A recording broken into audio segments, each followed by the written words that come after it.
गुरु जी, शुक्राना गुरु जी। मेरी प्यारी संगत जी, गुरु जी का अनंत तमन तम शुक्राना, लख लख बार शुक्राना, चेता शुक्राना। संगत जी, पीले चोले में देखो गुरु जी कितने मनमोहक दर्शन हो रहे हैं। गुरु जी के स्वरूप में जो तिलक है संगत जी, उसमें ध्यान से देखो, आपको ओम के रूप में दर्शन होंगे। कितने प्यारे दर्शन है संगत जी। यह दर्शन बहुत किस्मत से मिलते हैं और संगत जी हमारी किस्मत बहुत अच्छी है जो हमें गुरुपा मिले हैं, वरना गुरुपा ऐसे नहीं मिलते किसी को भी। हमारी बहुत अच्छे कर्म होंगे, हमारी कुछ तो आत्मा ने पुण्य कर्म किए होंगे जो इतने दिव्य महापुरुष हमें मिले हैं गुरु जी। तो संगत जी जो कि स्वयं महादेव हैं, जिनके महादेव की शरण में, और महादेव हमें बता रहे हैं कि तुम शिव पुराण सुनो, और हम उनकी बात को इग्नोर कर रहे हैं। देखो संगत जी हमें कितना घमंड है, घमंड है ना, कि हम ये देखते हैं कि शिव पुराण का पाठ का दिन है, 36 पाठ है, आज पाठ है शिव पुराण का, 14 दिन है, आज शिव पुराण चल रही है, हम उसे देख के भी इग्नोर कर रहे हैं। हमारे अंदर देखो घमंड कितना है, हम इंसान कितने घमंडी हो चुके हैं, कितने स्वार्थी हो चुके हैं। अगर गुरुजी हमें कुछ देंगे तो हम गुरुजी पे विश्वास करेंगे, अगर गुरुजी हमें कुछ देंगे नहीं तो हम गुरुजी पे विश्वास ही नहीं करेंगे। ऐसा क्यों सोचते हैं हम लोग? कभी विचार किया संगत जी? क्योंकि ये कलयुग का प्रभाव है, और कलयुग का प्रभाव जब भी उतरेगा जब हम शिव पुराण में ध्यान लगाएंगे।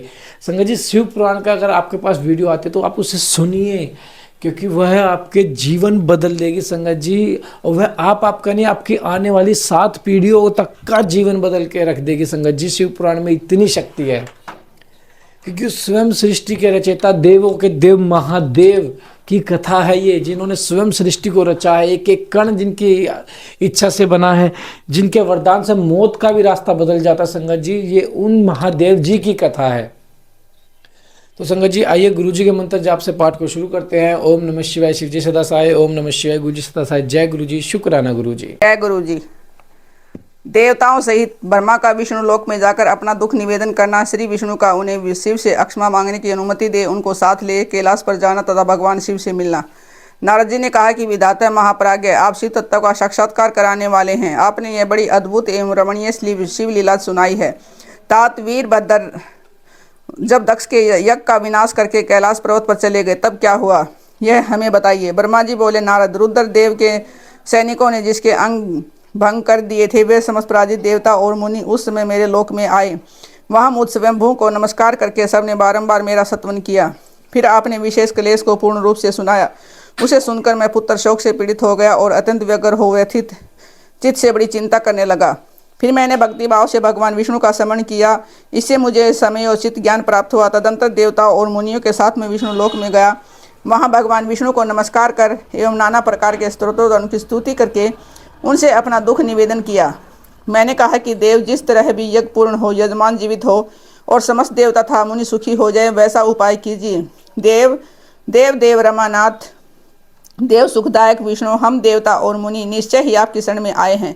मुझ ब्रह्मा की यह बात सुनकर भगवान लक्ष्मीपति विष्णु, जिनका मन सदा शिव में लगा रहता है और जिनके हृदय में कभी दीनता नहीं आती, शिव का स्मरण करके इस प्रकार बोले। श्री विष्णु ने कहा कि देवताओं, परम समर्थ तेजस्वी पुरुष से कोई अपराध बन जाए तो भी उसके बदले में अपराध करने वाले पुरुषों मनुष्यों के लिए वह अपराध मंगलकारी नहीं हो सकता। विधाता समस्त देवता परमेश्वर शिव के अपराधी हैं, क्योंकि इन्होंने भगवान शंभु को यज्ञ का भाग नहीं दिया। अब तुम सब लोग शुद्ध हृदय से शीघ्र ही प्रसन्न होने वाले उस भगवान शिव के पैर पकड़कर उन्हें प्रसन्न करो, उनसे क्षमा मांगो। फिर भगवान के कुपित होने पर यह सारा जगत नष्ट हो जाता है तथा जिनके शासन से लोकपालों सहित यज्ञ का जीवन शीघ्र ही समाप्त हो जाता है, वे भगवान महादेव इस समय अपनी प्राणवल्लभा सती से बिछुड़ गए हैं तथा अत्यंत दुरात्मा दक्ष ने अपनी दुर्वचन रूपी बाणों से उनके हृदय को पल से ही घायल कर दिया है। अतः तुम लोग शीघ्र ही जाकर उनसे अपने अपराधों के लिए क्षमा मांगो। विधे उन्हें शांत करने का केवल यही सबसे बड़ा उपाय है। मैं समझता हूँ कि ऐसा करने से भगवान शंकर को संतोष होगा। यह मैंने सच्ची बात कही है ब्राह्मण। मैं भी तुम सब लोगों के साथ शिव के निवास स्थान पर चलूँगा और उनसे क्षमा मांगूंगा। देवता यदि आदि सहित मुझ ब्रह्मा को इस प्रकार आदेश देकर श्री हरि ने देवगणों के साथ कैलाश पर्वत पर जाने का विचार किया। तदंतर देवता मुनि और प्रजापति आदि इनके स्वरूप ही हैं। वे श्री हरि उन सब को साथ ले अपने बैंकुट धाम से भगवान शिव के शुभ निवास गिरिश्रेष्ठ कैलाश को गए। कैलाश भगवान शिव को सदा ही अत्यंत प्रिय हैं। मनुष्यों से भिन्न किन्नर, अप्सराएं और योग सिद्ध महात्मा पुरुष उसका भली भांति सेवन करते हैं तथा वह पर्वत बहुत ही ऊंचा है। उसके निकट रुद्रदेव के मित्र कुबेर की अलक का नामक महादिव्य एवं रमणीय पुरी है, जिसे सब देवताओं ने देखा। उस पुरी के पास ही सौगंधिक वन भी देवताओं और दुष्ट की दृष्टि में आया, जो सब प्रकार के वृक्षों से हरा भरा एवं दिव्य था। उसके भीतर सर्वत्र सुगंध फैलाने वाले सौगंधिक नामक कमल खिले हुए थे। उसके बाहरी भाग में नंदा और अलनंदा, ये दो अत्यंत पावन दिव्य सरिताएं बहती हैं, जो दर्शन मात्र से प्राणियों के पाप हर लेती हैं। यक्ष राज कुबेर की अलकापुरी और सौगंधिक वन को पीछे छोड़कर आगे बढ़ते हुए देवताओं ने थोड़ी ही दूरी पर शंकर जी के वट वृक्ष को देखा। उसने चारों ओर अपनी अविचल छाया फैला रखी थी। उस वृक्ष 100 योजन ऊंचा था और उसकी शाखाएं 75 योजन तक फैली हुई थी। उस पर कोई घोंसला नहीं था और ग्रीष्म का ताप तो उससे सदा दूर ही रहता था। बड़े पुण्यात्मा पुरुषों को ही उसका दर्शन हो सकता था। वह परम रमणीय और अत्यंत पावन है। यह दिव्य वृक्ष भगवान शंभु का योग स्थल है। योगियों के द्वारा सेवा और परम उत्तम है। मुमुक्षुओं के आश्रयभूत उस महायोगमय वट वृक्ष के नीचे विष्णु आदि सब देवता ने भगवान शंकर को विराजमान देखा। मेरे पुत्र महासिद्ध सनकादि, जो सदाशिव भक्ति में तत्पर रहने और शांत हैं, बड़ी प्रसन्नता के साथ उनकी सेवा में बैठे थे। भगवान शिव का श्री विग्रह परम शांत दिखाई देता है।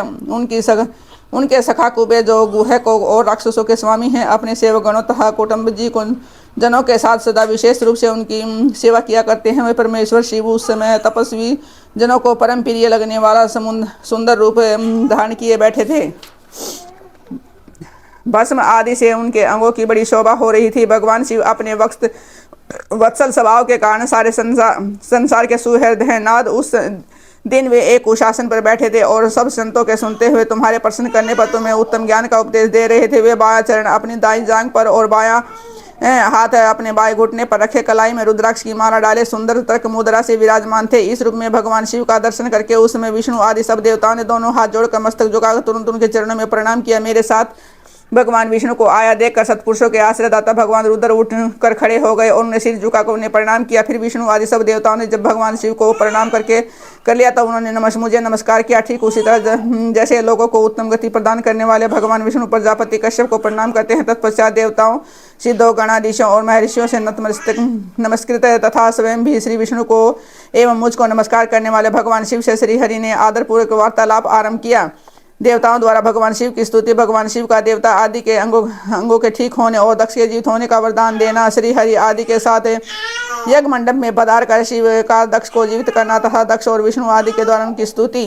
देवताओं ने भगवान शिव जी की अत्यंत विनय के साथ स्तुति करते हुए अंत में कहा कि आप परमेश्वर प्रातपर हैं। आप सर्वव्यापी शिव मूर्ति महेश्वर को नमस्कार है। आप विष्णु कलत्तर, विष्णु क्षेत्र, भानु, भैरव, शरणागत, वत्सल, त्र्यंबक तथा वीरणशील हैं। आप मृत्युंजय हैं। शोक भी आपका ही रूप है और आप त्रिगुण एवं गुणात्मा हैं। चंद्रमा, सूर्य और अग्नि आपके नेत्र हैं। आप सबके कारण तथा धर्म पर मर्यादा पूर्ण स्वरूप हैं। आपको नमस्कार है। आपने अपने ही तेज से संपूर्ण जगत को व्याप्त कर रखा। आप निर्विकार प्रकाश पूर्ण चिंदानंद स्वरूप पर ब्रह्म परमात्मा है। महेश्वर, ब्रह्मा, विष्णु, इंद्र और चंद्र आदि सब देवता तथा मुनि आपसे ही उत्पन्न हुए हैं। चूंकि आप अपने शरीर को ही 8 भागों में विभक्त करके समस्त संसार का पोषण करते हैं, इसलिए अष्टमूर्ति कहलाते हैं। आप ही सबके आदि कारण करुणामय ईश्वर हैं। आपके भय से यह वायु चलती है, आपके भय से अग्नि जलाने का काम करती है, आपके भय से सूर्य तपता है और आप ही भय से मृत्यु सब और दौड़ती फिरती है। दया सिंधु महेशान परमेश्वर, प्रसन्न होइए। हम नष्ट और अचेत हो रहे हैं, अतः सदा ही हमारी रक्षा कीजिए नाथ करुणानिधि शंभो। आपने अब तक नाना प्रकार की आपत्तियों से जिस तरह हमें सदा सुरक्षित रखा है, उसी तरह आज भी आप हमारी रक्षा कीजिए। नाथ दुर्गेश, आप शीघ्र कृपा करके इस पूर्ण यज्ञ का प्रजापति दक्ष का भी उद्धार कीजिए। भक्त को अपनी आंखें मिल जाएं, यजमान दक्ष से जीवित हो जाए, पूषा के दांत जम जाएं और भृगु की दाढ़ी मूछ पहले जैसी हो। शंकर आयुधों और पत्थरों की वर्षा से जिनके अंग भंग हो गए हैं, उन देवता आदि पर आप सर्वथा अनुग्रह करें, जिससे उन्हें पूर्णतः आरोग्य लाभ हो। नाथ, यज्ञ कर्म पूर्ण होने पर जो कुछ शेष रहे हैं वह सब आपका पूरा भाग हो, उसमें और कोई हस्तक्षेप न करे। रुद्रदेव, आपके भाग से ही यज्ञ पूर्ण हो, अन्यथा नहीं। ऐसा कहकर मुझे ब्रह्मा के साथ सभी देवता अपराध अक्षमा कराने के लिए उद्यत हो हाथ जोड़ भूमि पर दंड के समान पड़ गए। ब्रह्मा जी कहते हैं कि नाद, मुझ ब्रह्मा, लोकपाल, प्रजापति, तामुनियों सहित श्रीपति विष्णु के अनुनय विनय करने पर परमेश्वर शिव प्रसन्न हो गए। देवताओं को आश्वासन दे हंसकर उन पर परम अनुग्रह करते हुए करुणा निधान परमेश्वर शिव ने कहा, श्री महादेव जी बोले, सुरश्रेष्ठ ब्रह्मा और विष्णुदेव, आप दोनों सावधान होकर मेरी बात सुने। मैं सच्ची बात कहता हूँ। तात आप दोनों की भी इस बातों को मैंने सदा माना है। दक्ष के यज्ञ का यह विध्वंस मैंने नहीं किया है। दक्ष स्वयं ही दूसरों से द्वेष करते हैं। दूसरों के प्रति जैसा बर्ताव किया जाएगा वह अपने लिए ही फलित होगा, अतः ऐसा कर्म कभी नहीं करना चाहिए जो दूसरों को कष्ट देने वाला हो। दक्ष का मस्तक जल गया है, इसके लिए सिर के स्थान में बकरे का सिर जोड़ दिया गया है। जाए भग देवता मित्र की आंख से अपने यज्ञ को भाग को देखे ताते पूषा नामक देवता जिनके दांत टूट गए हैं यजमान के दांतों से भली भांति पीछे हुए ये ज्ञान का भक्षण करें। यह मैंने सच्ची बात बताई है। मेरा विरोध करने वाले भृगु की दाढ़ी के स्थान में बकरे की दाढ़ी लगा दी जाए। शेष सभी देवताओं के जिन्होंने मुझे यज्ञ भाग के रूप में यज्ञ की अविष्टित वस्तुएं दी हैं, सारे अंग पहले की बातें ठीक हो जाएं और धुइयों आदि याज्ञिकों में से जिनकी भुजाएं टूट गई हैं वे अश्विनी कुमारों की भुजाओं से और जिनके हाथ नष्ट हो गए हुए पूषा के हाथों से अपने काम चलाएं। यह मैंने आप लोगों के प्रेम वश कहा है। ब्रह्मा जी कहते हैं कि नारद ऐसा कहकर वेद का अनुसरण करने वाले सुर सम्राट चरपति दयालु परमेश्वर महादेव जी चुप हो गए। भगवान शंकर का यह भाषण सुनकर श्री विष्णु और ब्रह्मा सहित संपूर्ण देवता संतुष्ट उन्हें तत्काल साधुवाद देने लगे। तदंतर भगवान शंभु को आमंत्रित करके मुझ ब्रह्मा और देव ऋषियों के साथ श्री विष्णु अत्यंत हर्षपूर्वक पुण्य दक्ष की यज्ञशाला की ओर चले। इस प्रकार उनकी प्रार्थना से भगवान शंभु विष्णु आदि देवताओं के साथ कनखल में स्थित प्रजापति दक्ष की यज्ञशाला में पधारे। उस समय रुद्र देव ने वहाँ यज्ञ का और विशेषतः देवताओं तथा ऋषियों का भी जो वीरभद्र के द्वारा विध्वंस किया गया था उसे देखा। स्वाहा सवदा पूषा तुष्टि दृष्टि सरस्वती अन्य समस्त ऋषि पितर अग्नि तथा अन्य बहुत से यक्ष गंधर्व तथा राक्षस वहाँ पड़े थे। उनमें से कुछ लोगों के अंग तोड़ डाले गए थे, कुछ लोगों के बाल नोच लिए गए थे और कितने ही वहाँ समारंगन में अपने प्राणों से हाथ धो बैठे थे। उस यज्ञ की वैसी दुर्दशा देखकर भगवान शंकर ने अपने गणनायक महापराक्रमी वीरभद्र को बुलाया और हंसते हुए कहा कि महाबाहु वीरभद्र, यह तुमने कैसा काम किया। तात तुमने थोड़ी ही देर में देवता तथा ऋषि आदि को बड़ा भारी दंड दे दिया। वत्स जिसने ऐसा द्रोह पूर्ण कार्य किया है वह विलक्षण यज्ञ का आयोजन किया हो जिसे ऐसा फल मिला, उस दक्ष को तुम शीघ्र ही यहाँ ले आओ। भगवान शंकर के ऐसा कहने पर वीरभद्र ने बड़ी उतावली के साथ दक्ष का धड़ लाकर उनके सामने डाल दिया। दक्ष के उस शव को सिर से रहित देख लोक कल्याणकारी भगवान शंकर ने आगे खड़े हुए वीरभद्र से हंसकर पूछा, दक्ष का सिर कहाँ है। तब प्रभावशाली वीरभद्र ने कहा, प्रभु शंकर, मैंने तो उसी समय दक्ष के सिर को आग में होम दिया था। वीरभद्र की यह बात सुनकर भगवान शंकर ने देवताओं को प्रसन्नतापूर्वक वैसी ही आज्ञा दी जो पहले दे रखी थी। भगवान भाव ने उस समय जो कुछ कहा उसकी मेरे द्वारा पूर्ति करागा। श्री हरि आदि सब देवता ने भृगु आदि सबको शीघ्र ही ठीक कर दिया। तदंतर शंभु के आदेश से प्रजापति के धड़ के साथ यज्ञ पशु को बकरे का सिर जोड़ दिया गया। उस सिर के जोड़े जाते ही शंभु की शुभ दृष्टि पड़ने से प्रजापति के शरीर में प्राण आ गए और वे तत्काल सोकर जगे हुए पुरुष की भांति खड़े हो गए। उठते ही उन्होंने अपने सामने करुणानिधि भगवान शंकर को देखा। देखते ही दक्ष के हृदय में प्रेम उमड़ आया। उस प्रेम ने उनके अंतःकरण को निर्मल एवं प्रसन्न कर दिया। पहले महादेव जी से दवेश करने का उनका अंतःकरण मलिन हो गया था, परंतु उस समय शिव के दर्शन से वे तत्काल शरद ऋतु के चंद्रमा की भांति निर्मल हो गए। उनके मन में भगवान शिव की स्तुति करने का विचार उत्पन्न हुआ, परंतु वे अनुरागाधिक्य के कारण अपनी मरी हुई पुत्री का स्मरण करके व्याकुल हो जाने के कारण तत्काल उनका सत्वन ने कर सके। थोड़ी देर के बाद मन स्थिर होने पर दक्ष ने लज्जित हो लोक शंकर शिव शंकर को प्रणाम किया और उनकी स्तुति आरंभ की। उन्होंने भगवान शंकर की महिमा गाते हुए बारंबार उन्हें प्रणाम किया। फिर अंत में कहा कि परमेश्वर, आपने ब्रह्मा होकर मुझे सबसे पहले आत्म तत्व का ज्ञान प्राप्त करने के लिए अपने मुख से विद्या तप और व्रत धारण करने वाले ब्राह्मणों को उत्पन्न किया था।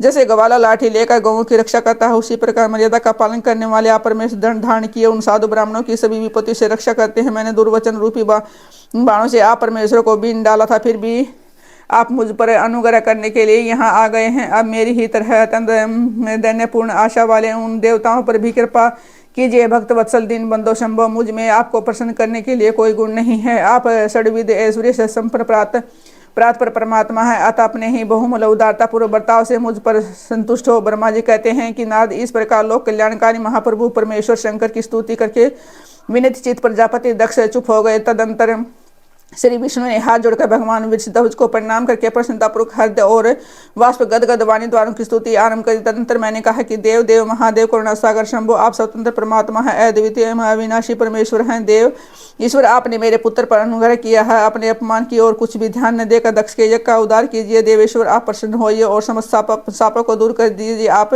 से ज्ञान है, अतः आप ही मुझे कर्तव्य की ओर प्रेरित करने वाले हैं और आप ही यह कर्तव्य से रोकने वाले हैं। मामू ने इस प्रकार परमेश्वर की स्तुति करके मैं दोनों हाथ जोड़कर मस्तक झुका खड़ा हो गया। तब सुंदर विचार रखने वाले इंद्र आदि देवता और लोकपाल शंकर देव की स्तुति करने लगे। उस समय भगवान शिव का मुखारविंद प्रसन्नता से खिल उठा था। इसके बाद प्रसन्नचित हुए समस्त देवताओं, दूसरे सिद्धों, ऋषि और प्रजापतियों ने भी शंकर जी का सहस्र स्तवन किया। इसके अतिरिक्त उपदेव, नागो, सदस्योता, ब्रह्मा ने पृथक प्रणाम करके बड़े भक्तिभाव से उनकी स्तुति की। जय गुरु जी।